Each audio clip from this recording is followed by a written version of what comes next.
Afina, janganlah buang minyak tu. Ha? Kenapa tak boleh? Pembuangan minyak masak yang terpakai dapat menyebabkan sistem perpaditan dan sistem paip. Setiap tahun, hampir 50,000 tan minyak masak diuruskan secara tidak sistematik. Ya ke? Betul lah kata Naufa. Kamu tahu tak, pada tahun 2016, Majlis Perbandaran Kelang telah membelanjakan 6 juta ringgit untuk membersihkan longkang. Oh, habis tu kalau bukan dekat sinki, mana saya nak buang minyak tadi? Oh, jangan risau. Sekolah kita ada program titipan minyak.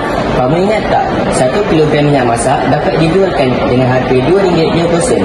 Oh, bagus tak? Jadi, simpanlah minyak masak elok-elok.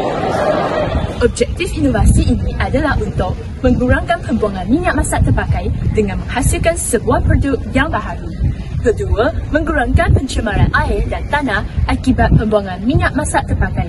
Ketiga, meningkatkan kesedaran masyarakat tentang kebaikan Azadirachta indica dan Moringa oleifera. Kita boleh hasilkan benda baharu dengan menggunakan minyak masak terpakai. Oh, ya, macam... sabun. Oh, betul-betul. Kita boleh tambah 2 daun iaitu daun kelor dan daun semanggu.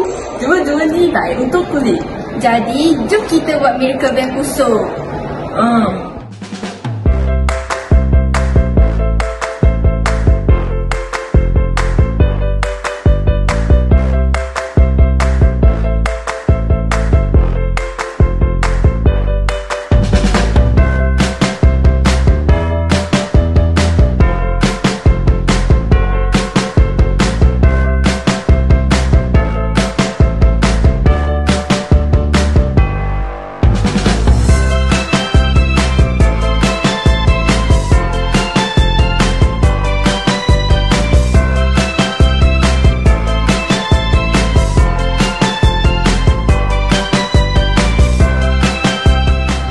Kami telah melakukan ujian ketinggian wave.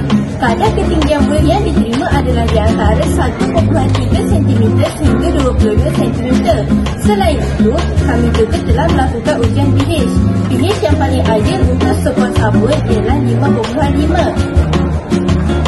Berdasarkan jadual ini, kos modal bagi seunit Miracle Van pusat ialah RM1.95 dan harga jualannya ialah RM3.90 dengan keuntungan 100%. Ini dapat 3 impak.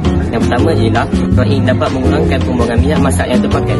Yang kedua, produk ini mampu merawat penyakit kulit seperti eczema, kudis dan sebagainya. Yang ketiga, produk ini tidak mempunyai kesan sampingan kerana produk ini menggunakan herba-herba yang organik. Kami akan menghasilkan bungkusan sabun yang menarik. Inilah contoh rujukannya. Kesimpulannya, Miracle Van Pusuk adalah satu inovasi yang mesra alam serta berkhasiat untuk kulit.